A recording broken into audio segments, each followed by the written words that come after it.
شاهدا ومبشرا ونذيرا وداعيا إلى الله بإذنه وسراجا منيرا. اللهم صل على سيدنا محمد صلاة على النبي العاصمين والحبيب الأكرمين والمسأل الأعلى والمسلك الأسنى ومشارك الأنوار ومعدين الأسرار وماء الفتح والنصر والكل إلى مالك الرحمن الرحيم.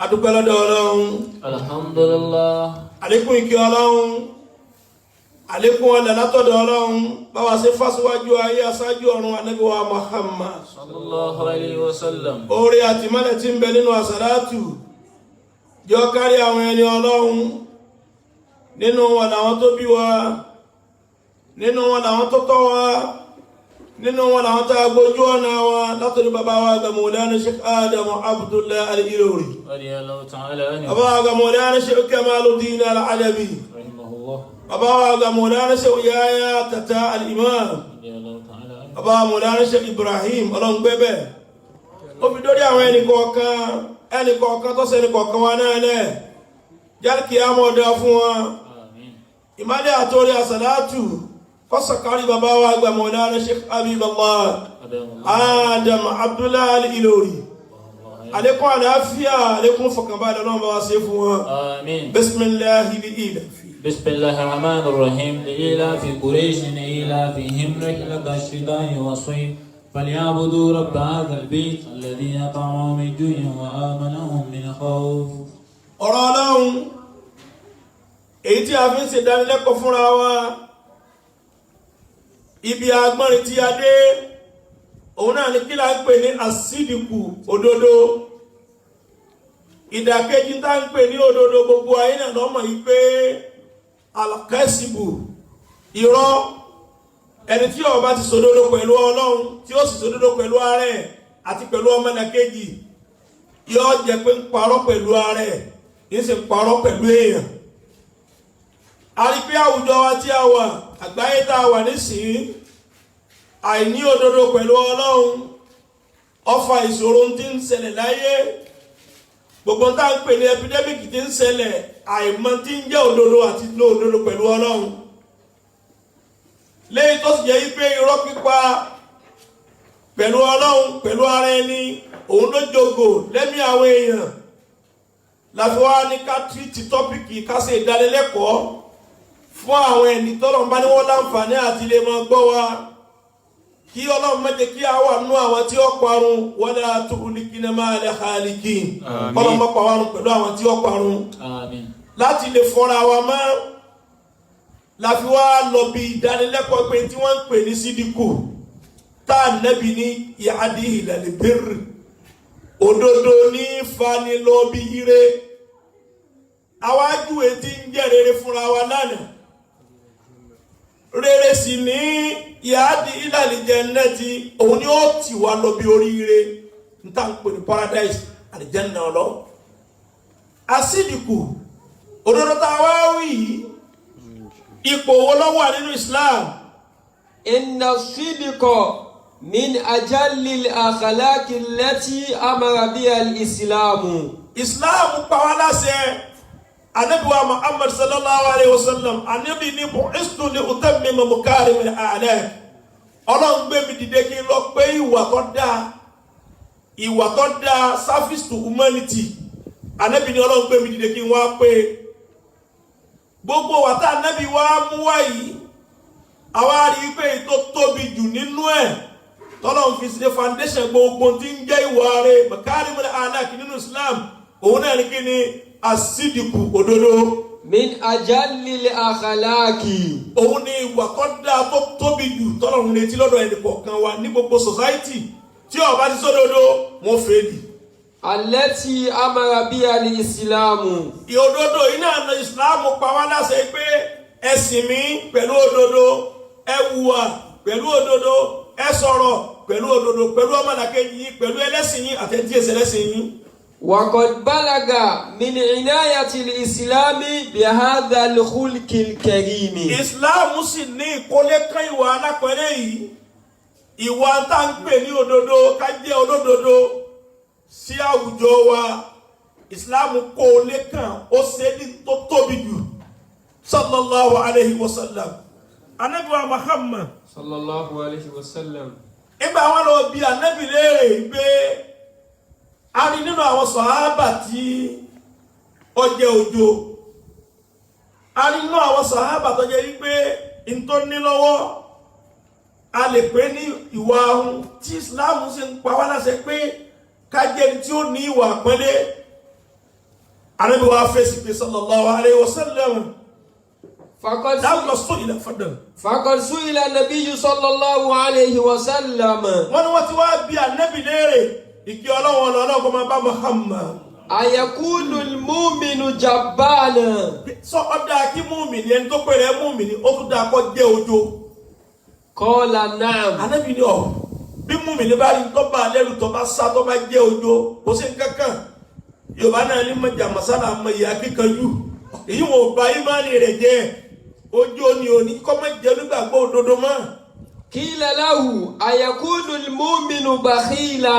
wọ́n tún bi Ànábì léèrè pé ọ̀dà àwọn kọ́ ẹni tó pẹ̀rẹ̀ lórí gbàgbọ́ òdodo tí tún ṣe àwọn. Ànábì tún fèsì pé قال نعم. Ànábì náà bọ́ bá sa àwọn ṣe fẹ́mi ara ẹni kò sí láì fi mẹ́ ìyẹn ọba ẹ̀sìn rẹ̀ jẹ́. قيل له أيكون المؤمن كذابا. nígbà wọn tún wá bi Ànábì léèrè wọn ni ọjà kí mùmínì ẹni tá a pè lórí gbàgbọ́ òdodo kó jẹ́ àwọn. فقال لا. Sallallahu alayhi wa sallam. Ànábì ni a gbọ́dọ̀ bá mùmínì ní àwọn. Mùmínì ò gbọ́dọ̀ ṣe kíni a gbọ́dọ̀ bá ní àwọn tí mùmínì bá jẹ́ àwọn ìsìláàmù rẹ̀ ó bàjẹ́. Sallallahu alayhi wa sallam. lọ́lọ́wọ́ bá mi ń sọ fún wa ẹlọ́nu Suratu Ali Imran. Mùmínì ò gbọ́dọ̀ jẹ́ òpùrọ́.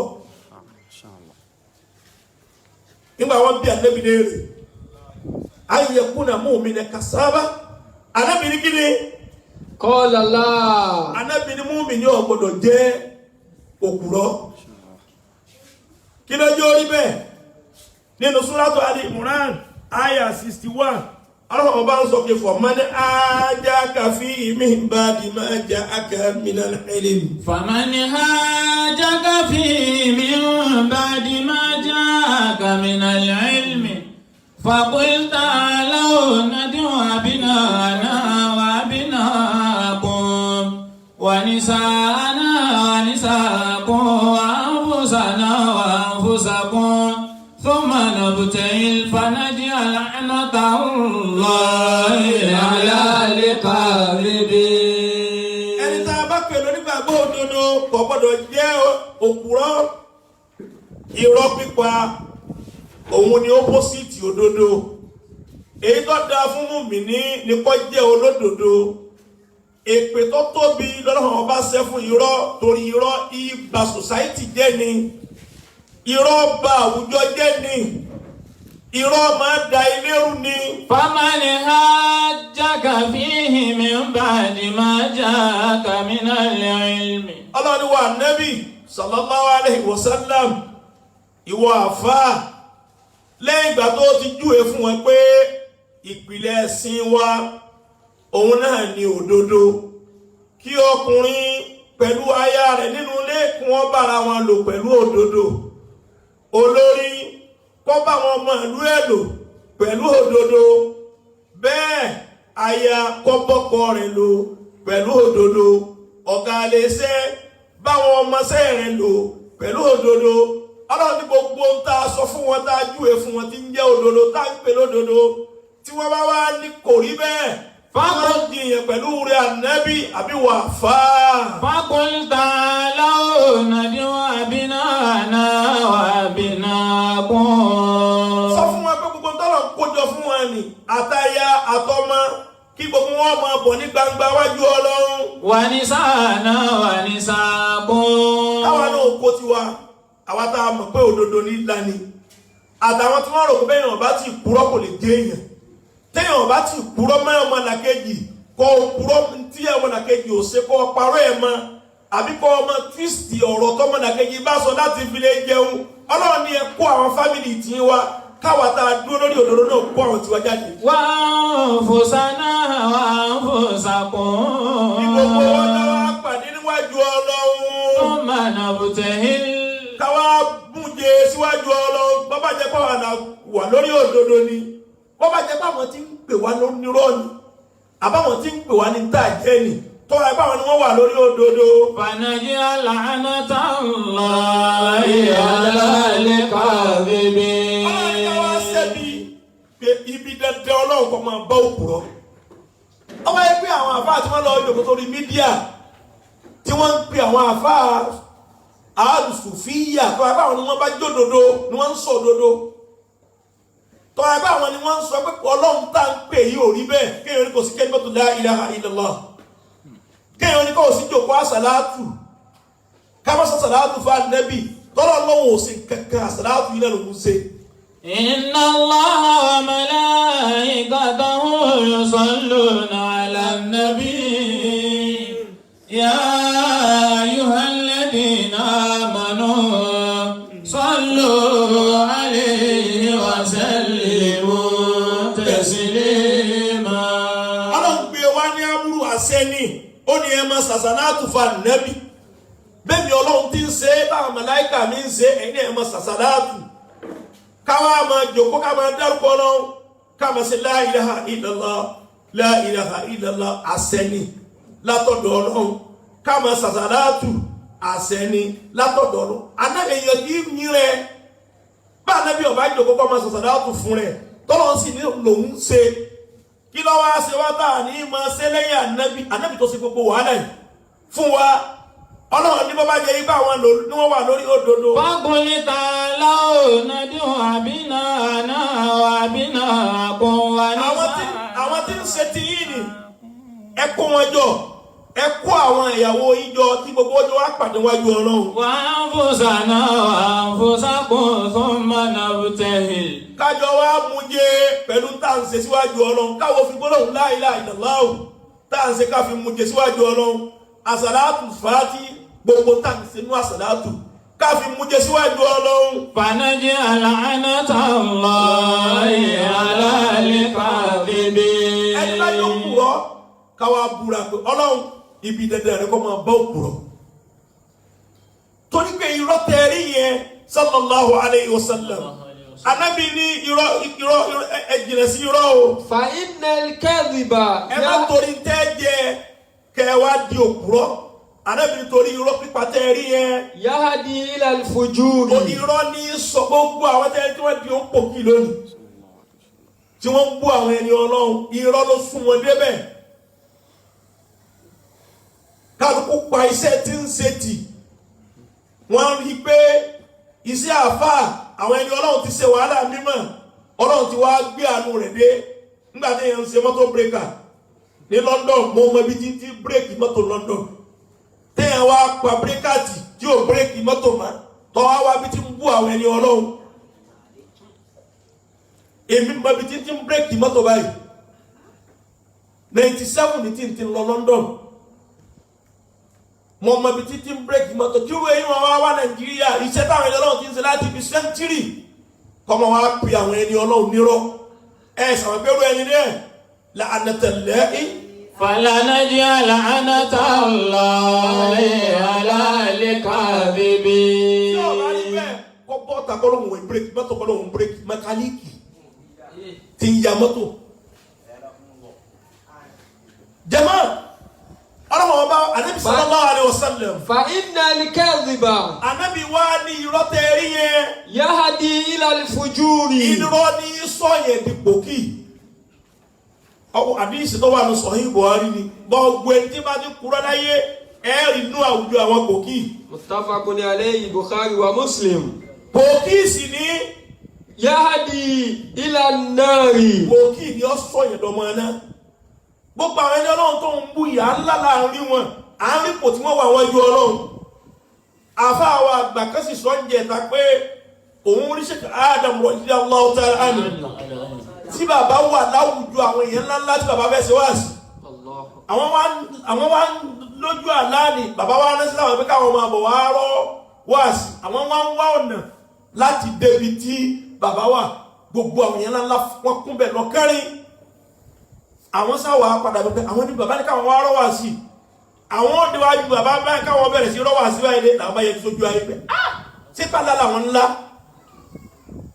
àwọn ẹni ọlọ́run tá a wí bọ́ ọba sí lọ́hùn títí ọmọ rí wọn tọ́ ọba ka Kùránì títí ọmọ rí wọn ọmọ ìpè kò táwọn ẹni ọlọ́run yìí wà ipò tọ́lọ́run yọ́nú sí ni sallallahu alayhi wa sallam. fa innal kadhiba yahdi ila al-fujuri wa innal fujura yahdi ila an-nari.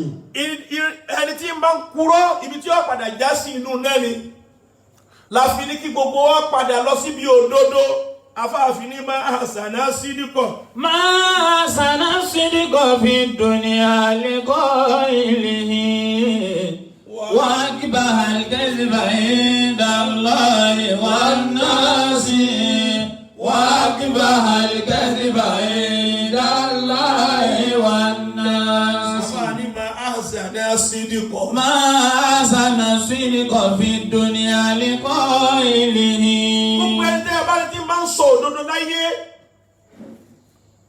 ó lè má ti kọ́ ní gàgàrà ó lè má ti gun mọ́tò ńláńlá amódodo ni ó padà gbé kò sí tíbi dáa tó òdodo. máa ṣànà sídìkọ̀ fi dunya lẹ́kọ̀ọ́ ìlìhìn. àwọn àbá àkọ́kọ́ wa ń kéwú orí òdodo wọ́n dúró lélẹ́rì wọ́n kọ́ wa pẹ̀lú òdodo wọ́n dúró tòdodo Al-Qur'ani lòdodo tí wọ́n gbára lé ayé wọn wá ń dùn nísìn ara wa ń ta àwọn mùnáfíkì. máa ṣànà sídìkọ̀ fi dunya lẹ́kọ̀ọ́ ìlìhìn. ó ní ẹni tí bá sòdodo òdodo padà lọ àsídìkù mújì òdodo ní ìlànì wal kadhibu khiyana. gbogbo ẹni tí bá sì jẹ́ òpùrọ́ láyé ọ̀dàlẹ̀ ni tó o bá wá dúró tòdodo yẹn wàá wá rí pé man hasana sidqa. máa ṣànà sídìkọ̀ fi dunya lẹ́kọ̀ọ́ ìlìhìn. wájibà àlùkẹ́sìbà indallahi wan nasi. téèyàn bá fi rọ́kọ́lé ńláńlá yóò padà wó téèyàn fi rọ́kọ́ kọ́mọ́tò ńláńlá yóò padà parẹ́ kò sí bẹ́ẹ̀ téèyàn fi rọ́ṣẹ́ láyé lọ́dọ̀ Ọlọ́run àti lọ́dọ̀ àwọn èèyàn yóò padà rí pé rí ibú nígbẹ̀ yẹn Ọlọ́run mọ̀ sí wa lè rí ibú èèyàn Ọlọ́run mọ̀ jẹ́ rí ibú ọgbẹ́ yẹn ọ̀rọ̀ wa òdodo la fi bẹ̀rẹ̀ ayé wa mọ̀ jẹ́ àfihàn parí ẹ̀ wala la ilaha illallah Muhammadu Rasulullah sallallahu alayhi wa sallam wọ́n arákùnrin kan lọ bá ní Muhammad Ọlọ́run fẹ́ gba Islam ń bọ̀ lọ́dọ̀ ànábì ọkùnrin tá a wí gbajúmọ̀ ni gbogbo tí ń jẹ́ ìwà tí ọ̀dà kọ́wé wá sí níṣẹ́ ń lọ gbọmọgbọmọ lọ́dọ̀ ànábì òun náà wá lọ bá ànábì. ruwiya anna wahidan jaa ila nabiyyi sallallahu alayhi wa sallam. wọ́n arákùnrin kan wá bá ní Muhammad sallallahu alayhi wa sallam ó wá lọ́dọ̀ ànábì. wa qala inni rajulun uridu an umina bika. Ọlọ́run fẹ́ gba ìsìláàmù òun fẹ́ gbà wà ànábì lójíṣẹ́ Ọlọ́run. illa anni uhibbul khamra. àmọ́ báwọn ti rí yìí òun fẹ́ràn ọtí gan-an tó wọn bá ti mú tí òun ìgbádùn. wa anni uhibbuz zina. òun sì fẹ́ràn kó wọn máa bá ọmọ ọlọ́mọ sùn gbogbo obìnrin olóbìnrin líla ni. wa anni uhibbuz sirqa. òun tóun tó wá rí yìí bóun bá wá owó tó wọn bá rí tí sì náà bá mú àbí tóun bá fẹ́ mú tí wọ́n lọ jáde ni.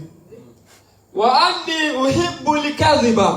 bóun bá wá owó tóun bá rí tóun bá fẹ́ mú obìnrin òun fẹ́ràn kó wọn máa parọ́ fóbìnrin bó sì jẹ́rọ owó yìí náà ni òun lè parọ́ onídọ̀dà kóun lè rí owó. wan nasu yaquluna innaka tahrimu hadhihi nígbà tó wá al-ashya'a. lọ́wọ́ ń bá wa bá wà nẹ́bì sallallahu alaihi wasallam wọ́n wá ní wà nẹ́bì ní gbogbo tó ń kàkálẹ̀ yìí ìwà nẹ́bì ó ní kó wọn mọ̀ ṣe é mọ́ ni lòun sì fi ń jẹ lòun fi ń mú lòun fi ń sáyé. wala taqata li ala tarkiha bi asriha. òun ò lè fi gbogbo nǹkan yìí lẹ̀ o òun sì fẹ́ ṣe Islam kí ni kó wọn ṣe wà nẹ́bì. fa in qana'ta minni bi tarki wahidin minha. nítorí òun rò ní pé bí wà nẹ́bì bá lè ṣe fún un sallallahu alaihi wa sallam pé ẹyọ ọ̀kan nínú nǹkan yìí tó ń rọ bá ní kó wọn fi ilẹ̀ àmọ́ kí wọ́n fi mẹ́rẹ̀ẹ̀rin ilẹ̀ wọn ò lè filẹ̀ o. amantu bika. tó o bá ti lè yọ̀ǹda fún un pé ẹyọ kan kó wọn má ṣe é má kó wọn má ṣe mẹ́ta tó kù wọ́n fara mọ́ mẹ́ta ni wọ́n sì lè avoid yìí hùn àmọ́ pé kó wọn fi méjì lẹ̀ àbí kó wọn fi mẹ́tẹ̀ẹ̀ta àbí kó wọn fi mẹ́rẹ̀ẹ̀rin ilẹ̀ òun ò lè ṣe tó o bá ti lè fara mẹ́yọ kan wọ Ànábì wọ́n gbà ọgbọ́ wọ́n gbọ́nà gbọ́. Faqala Rasulullah sallallahu alayhi wa sallam utruki likadhiba. Sallallahu alayhi wa sallam. Ànábì wa ní lórí mẹ́rin òun mutí oníbẹ̀ẹ́ni òun ṣe sìná oníbẹ̀ẹ́ni òun jalè oníbẹ̀ẹ́ni òun purọ́ oníbẹ̀ẹ́ni. Ànábì ní sọ orí kẹ́sìbù irọ́. Utruki likadhiba. Ànábì ní mọ́ purọ́ mọ́ irọ́ nìkan ni ó lọ fi ilẹ̀ mẹ́tẹ̀ẹ̀ta tó ń ṣe wọ́n ló nira rẹ̀. لأن الكسب يهدي إلى الفجور وإن الفجور يهدي إلى النار. irọ́ sì ní tó bá ti ní débi ipò kí ìtàn tí ó padà gbẹ̀yìn tọ̀hún òun náà ní pé yóò wọ nánú Ọlọ́run gbogbo àbá àtẹnudọ́ di blọ́gà jíjẹ mímu lọ́sọ̀mọ́dún kúrò wọn ò lè jòkó kí wọ́n gbà tẹ́yẹ bá tẹ̀ ti kọ̀ndẹ́mù tẹ̀sùbá àfáà tí ò lè bẹ Ọlọ́run àfáà tí ò lè súnmọ́ Ọlọ́run kó lu wákàtí mẹ́rin ipò òun ṣe ìsìkìfàárù àfáà tí ò lè sa suratul káfì kó sa suratul káfì ẹgbẹ̀rún kó awọ àtàtàrà wọn máa dánú ayé rẹ̀ kí àfọwọ́ lọ jòkó lórí social media látàárọ̀ kó máa lu wákàtí mẹ́rin márùn lórí social media tí bá nẹ́bi ti ṣe nù tá nẹ́bi ọ lọ sí gáàrú ìráyè tí ó máa lọ ṣe ìtìkáfù tí ó dùn ń bẹ pẹ̀lú Ọlọ́run tá nẹ́bí ọmọ ronú pa Ọlọ́run tí ọmọ ṣe tasbih wa ta'lil wa tahmid tí ọmọ kí Ọlọ́run lèyàn wá jòkó sórí social media yọ ọmọ wá gba fóònù eré ìlọ́kùn yọ ọmọ gbà yín lọ́sì lórí pé ó fẹ́ fi blackmail ní àfá la ilaha illallah muhammadu rasulullah ṣé bí Islam ti kọ́ wa nu ṣé bá nẹ́bí ti ṣe nu. فإن الكذب يهدي إلى الفجور. Ànábì ní wa arákùnrin Ọlọ́run mutí òun ṣe sìná òun jalè òun purọ́ irọ́ nìkan ni ọmọ pamọ́. فقبل ذلك. arákùnrin bá látòní lọ amantu billah. ثم أسلم. ọba ṣe sàádà ashhadu an la ilaha illallah wa ashhadu anna muhammadar rasulullah. èmi náà gbà fún Ọlọ́run mo sì gbà fún Ànábì látòní lọ. lọ́wọ́ bẹ̀rẹ̀ sí ṣe Islam. فلما خرج من عند النبي صلى الله عليه وسلم عرضوا عليه الخمر. ọba jọ́dọ̀ àwọn tí wọ́n jọ máa ṣe fàájì lọ́wọ́ ọ̀rọ̀ lẹ́ ọba jókòó tí wọ́n ní wọ́n bá tó ọtí síwájú ẹ̀. فقال lọ́wọ́ ni òun ò lérò pé wọ́n lè bá yín mú kiri lónìí. إن شربت وسألني رسول الله صلى الله عليه وسلم عن شربها. nítorí tóun bá mú tóun bá padà dọ́dọ̀ Ànábì tá Ànábì bá ní lágbájá omutí ni. وكذبت. tó bá kúrọ́fà Ànábì pé òun ò mutí. فقد نقضت العهد. àdéhùn tóun ṣe pé òun ti gbọ́ Ọlọ́run gbọ́ òun ti gbà wọ Ànábì gbọ́ òun ti tú àdéhùn nù la ilaha illallah. Ọlọ́run jáde ẹ̀mí lọ ìtí ń jẹ́ wáàdù àti tiẹ̀ tí ń jẹ́ àdéhùn. Sallallahu alayhi wa sallam. Ọlọ́run ò sì fẹ́ tú àdéhùn tọ́lọ́run mọ̀ pé àdéhùn àlàkáwà ní ẹ̀rù Ọlọ́run ni. وإن صدقت أقام الحد علي. Ànábì bá sì bí wọn léèrè pé lágbájá òun mutí ni tóun bá sòdodo pé òun mutí wọn ó ṣe ṣẹ̀ríà fún. òun ọ̀fẹ́ jẹ́ ṣẹ̀ríà kò sì fẹ́ tú àdéhùn tó ṣe pẹ̀lú Ọlọ́run pẹ̀lú Ànábì. فتركها. lọ́ba ń tọ́ ẹ̀kú ọtí ilẹ̀ òun mutí mọ́. ثم عرضوا عليه الزنا. nígbà wáyà àwọn ọ̀nàmì tí wọ́n jọ máa ṣe sí náà bá tó kóra wọn ní. فقال. ààrí olórí tààrà fi wá wò ó wá sọ fún wọn pé.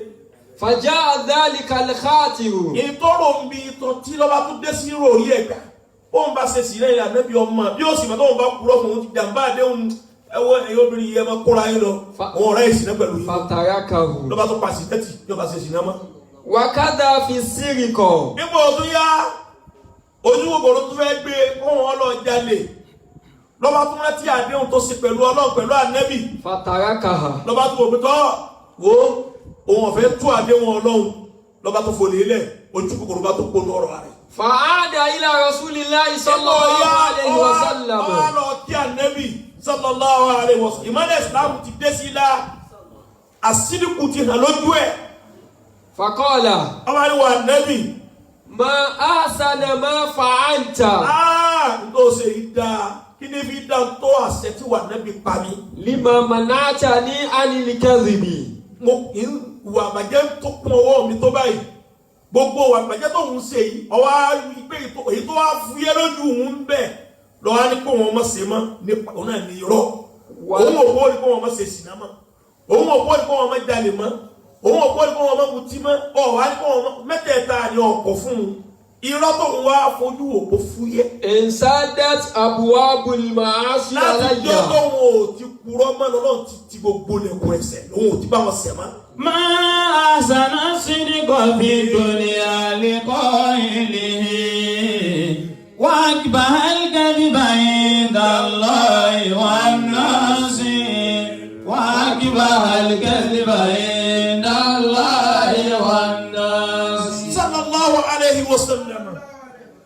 ìdá àwọn ń pè ní sídìkù òdodo tàlímọ̀ lani àwọn ẹni ọlọ́run wá wọnú Al-Qur'ani wọ́n wá rí wípé ìpín mẹ́ta lọ́lọ́run pín sí bẹ́ẹ̀ yẹn ọba ṣe sídìkù tí ó ní òdodo alákọ̀ọ́kọ́ òun náà ní kò jẹ́ olódodo àsídìkù mọ́ Allah pẹ̀lú ọba tó ní ọ́ ẹlẹ́ẹ̀kejì òun náà ní àsídìkù mọ́ an-nas ní òdodo jẹ́ olódodo pẹ̀lú àwọn èèyàn tọ́lọ̀ ń dá èyí ẹgbẹ́ rẹ̀ ẹlẹ́ẹ̀kẹta òun náà ní àsídìkù mọ́ an-nafs jẹ́ olódodo pẹ̀lú ara rẹ̀ náà kí ni àwọn ń pè ní sídìkù mọ́ Allah. amma sídìkù mọ́ Allah yìí. Orí kò jẹ́ olódodo pẹ̀lú Ọlọ́run kò lè bá láyé àtọ̀run. Fàhùwà àyùwá fi kọ̀ káwùlù lìsáàdì màkìnú nàlkọ́lìbì. Òun náà ní kọjá pé tí ó máa jáde lẹ́nu rẹ̀ kó ṣe déédéé tí ń bẹ nínú ọkàn rẹ̀. Ọlọ́run rí ọkàn rẹ̀. Bọ̀wá lòun kúrọ́ fáwọn èèyàn sọ lè kúrọ́ fọba tó ní ọ. Ìtí ń bẹ nínú ọkàn rẹ̀ yẹn yóò ṣe déédéé pẹ̀lú tí ń jáde lórí ẹnu rẹ̀. Ló fi jẹ́ pé Anas ọmọ Málíkì radiyallahu anhu ó ṣèrè àjọ ń jẹ́ pẹ̀lú Ànábì wa Muhammad sallallahu alayhi wa sallam. Ànábì wa ni wa Anasi Mu'az ọmọ Jabal.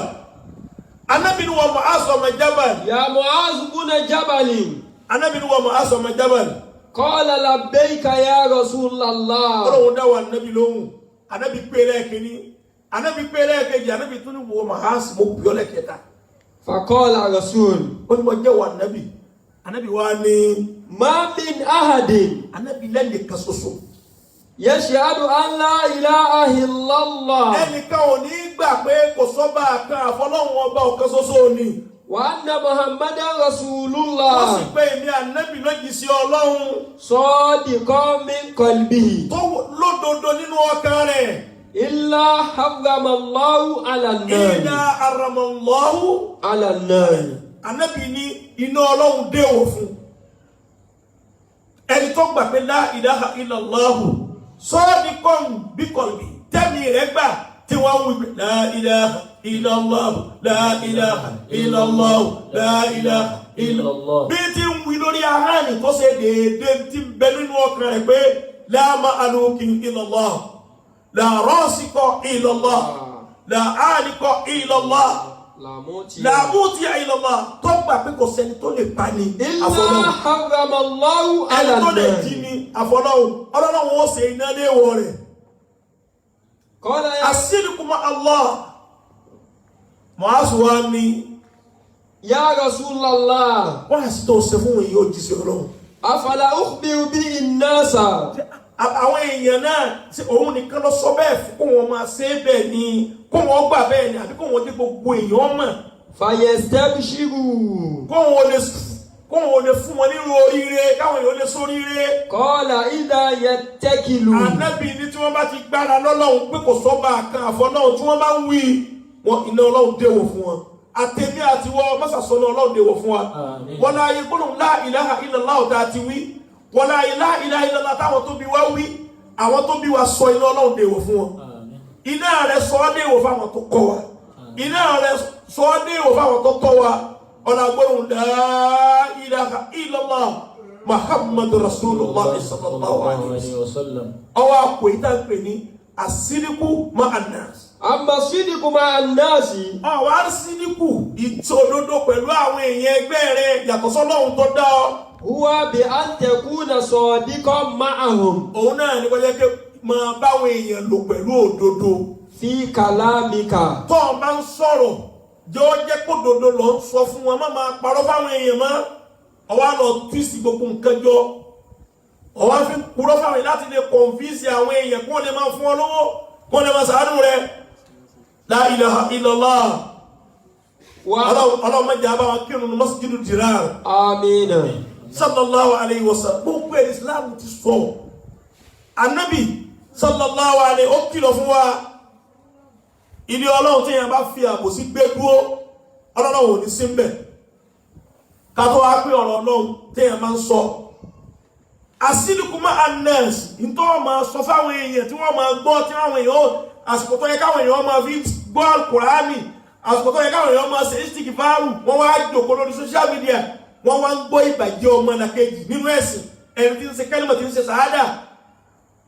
Àwọn ẹlòmínà wá ń tatara rẹ̀ ṣe rí ibú lọ sàmà pé ìgbẹ̀yìn ayé tà nábì wíhùn ló déhùn.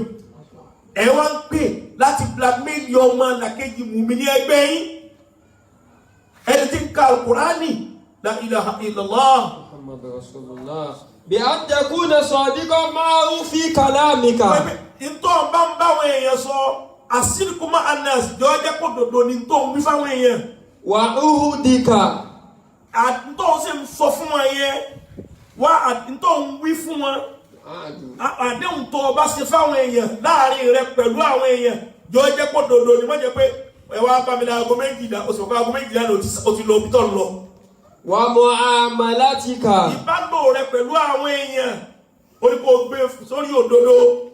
Yakulu nabiyyu sallallahu alayhi wa sallam. Ànábì tí kí àtọ́lá ń bẹ fún sọ báyìí pé. Kaburati khiyanatan. Kaburati ìyá. Ànábì ni tó ọmọ burú ju o kéèyàn jẹ́ ọ̀dàlẹ̀. Wọ́n á ní ta lọ dalẹ̀. Ànábì ni ó kúrọ̀. An tuhadditha akhaka hadithan Ànábì ni kọ́ ọmọ bá ọmọ ìyá rẹ̀ sọ̀rọ̀. Walaka bi musaddiqun. Òun fi lọ́kàn balẹ̀ tó ń wá gbà pé òdodo ni tó ń bá òun sọ yìí. Wa anta lahu bihi Tí kadhibun. wọ́n sì mọ̀ pé rọ́lọ̀ pa. Ànábì ni kaburati Khiyanatan. ìyá rẹ̀. Ọmọ orí ibú mọ̀ ní kéèyàn jẹ́ ọ̀dàlẹ̀ o. Sallallahu alayhi wa sallam. Lọ́lọ́run fi ń sọ nínú Suratul Ahzab. Ẹ lọ bẹ̀ pé minal mu'minina rijalun sadaqu. Minal mu'minina rijalun sadaqu ma ahadullah alayhi. Faminhum man qada nahabahu wa minhum man yantazir wa ma badalu tabdila. Ọlọ́run ní ẹnìkan ò ní gbin ẹ̀fọ́ káwọn Ọlọ́run wá fi kálukú sá. Gbogbo àdéhùn tí ẹ bá ṣe ẹni tó sọ òdodo pẹ̀lú Ọlọ́run yóò bá òdodo níwájú Ọlọ́run. Minal mu'minina rijalun. Gbogbo àwọn mùmíní tí wọ́n sọdodo sọdàkú wọ́n sọ òdodo. Àdéhùn tí wọ́n ṣe pẹ̀lú Ọlọ́run wọn dúró tì í. Ìpè tọ́lọ́run làwọn máa ṣe. Faminhum man qada nahabahu. Ẹ̀bẹ̀ nínú wọn bí àwọn bàbá Mọ̀lánà Sheikh Adam Abdullahi Ali Lori. Bí bàbá àwọn Mọ̀lánà Sheikh Kamaluddin Al-Adabi. Wọ́n dúró tòdodo ni wọ́n sì lò ó bẹ́ẹ̀ títí wọ́n fi lọ bọ́ lọ́hùn. Wọn ò kúrò lórí gbólóhùn la ilaha illallah. Ìwọ́n tó ò tí ì wá mẹ́tọ́ tọ́rọ̀ rẹ fẹ́ parí sí. Kọ́ ọmọ wa kúrò àwọn ẹni. Àwọn tí wọ́n parí ọ̀rọ̀ wọn sórí òdodo, wọ́n bí wọn sínú òdodo. Wọ́n ṣiṣẹ́ lórí òdodo, wọ́n tún wá tán sínú òdodo, wọ́n tún wá fòdodo lẹ̀. Wa minhum man yantazir. Ẹgbẹ́ nú wọn tí wọ́n ń retí pé tọ́ ṣé lórí òdodo yìí làwọn dúró sí táwọn náà mọ̀ pé lórí òdodo ni làwọn tàn sí. Wa ma badalu tabdila. Wọ́n fi nǹkan mí rọ́pò Ọlọ́run títí wọ́n fi lọ bọ́ lọ́hùn. Wọ́n ò sì fi nǹkan mí ilẹ̀ ká máa rán lẹ́yìn wọn tàbí ká máa ṣètò Ọlọ́run náà. Ìwọ́n tó ti wà á mọ ibi tọ́rọ̀ rẹ fẹ́ já sí kọ́ ọmọ wa sọ̀rọ̀ sí irú àwọn ẹni bẹ́ẹ̀. Ọ̀ya sì ń tẹ táwọ́bà tètè túbá. Torí tó ọba túbá tó ọba kú sínú gbèsè tó ń gbé yìí. Ànábì sọ pé fa innal fujara Yadi ila nari. yáàdì ila nari. Fujaru gbogbo pòkì láyé ibi tọ́rọ̀ rẹ ọkọ̀ gùn sí iná ni. Kì í ṣèmi mo dájú ẹ̀. àdìsí ànábì ni lọ́wọ́ sọ yìí Buhari àti Muslim sallallahu alayhi wa sallam. ẹlẹ́ẹ̀kẹta òun náà wá ní asídìkù ma'a an-nafs wàá lọ ní òdodo pẹ̀lú ààrẹ. huwa bi an takuna as-sidqu ma'a an-nafsi bi an tajnibaha sukhtahu wa intiqamahu. ìyẹn náà ni pé gbogbo tí ó mú orí ìbínú Ọlọ́run àfikún ọlọ́ jìnà sí láàfin mọ̀ pé o ṣe sídìkù pẹ̀lú ẹ̀mí ààrẹ. wa intiqamahu. gbogbo tí ó mú ọ ṣe Ọlọ́run tó fi kó aburú bẹ́mi yẹn àfikún ọlọ́ jìnà sí. faman fa'ala dhalika faqad sadaqa ma'a nafsi. ẹni bá ti lè gbìyànjú kó jìnà sí tí ó mú aburú bá níwájú Ọlọ́run irú ẹni bẹ́ẹ̀ òun ló ṣe sídìkù ma'a an-nafsi lọ́lọ́run fi sọ fún wa ní Al-Qur'ani lọ́sọ́dọ̀ Fọ́sílà àyà 48 pé mani amila salihan. mani amila salihan falinafsihi wa mani asaa fa'alayha wa ma rabbuka bizallamin lil abid. Ọlọ́run ní mani amila salihan ẹni bá ṣiṣẹ́ rẹ̀. mani amila salihan falinafsihi. tó bá ṣiṣẹ́ rẹ̀ ó ṣe fórí ààrẹ tó bá wùwà rẹ̀ ó wù fórí ààrẹ tó bá sọ̀rọ̀ rẹ̀ ó sọ sórí ààrẹ gbogbo téèyàn bá ṣe sọ́mọ làkejì ara rẹ̀ ló ṣe é fún. wa mani asaa fa'alayha. gbogbo ẹni bá ṣàbúrú fọ́mọ làkejì ara rẹ̀ ló ṣe é fún ẹ̀mí ara rẹ̀ ló ṣe é fún. ẹni bọ ọmọ làkejì ló kọjẹ́ ara rẹ̀ ló bàjẹ́ ẹni sọ̀rọ̀ ọmọ làkejì láì dá ara rẹ̀ ló sọ sí ẹni wà bú fọ́mọ làkejì lẹ́yìn tí ń lọ di pàápàá mọ́ ọmọ làkejì lẹ́yìn. Ọlọ́run ní mani amila salihan falinafsihi. Ọlọ́run ní ẹni wọ́n pé wọ́n bá ṣe é dá o ṣe forí ààrẹ. wa mani asaa fa'alayha. ó sì ṣàbúrò o ṣe forí ààrẹ. wa ma rabbuka bizallamin lil abid. Ọlọ́run ò ní ṣàbòsí fẹ́ nìkan o òun ìsọ̀bà alábòsí kò sì ní ṣàbòsí fẹ́ nìkan. Ọlọ́run jáwọ́ àánú ẹni tí ó ṣiṣẹ́ rẹ̀ jáwọ́ àánú ẹni tí ó mọ wùwà rẹ̀ jáwọ́ àánú ẹni tí ó mọ sọ̀rọ̀ rẹ̀ jáwọ́ àánú àwọn mùsọ̀dìkín àwọn olódodo tí wọ́n gbòdodo. ọ̀nà subhanallah wa bihamdihi subhanallahil azim. subhana rabbika rabbil izzati amma yasifun wa salamun ala al-mursalin alhamdulillahi rabbil alamin.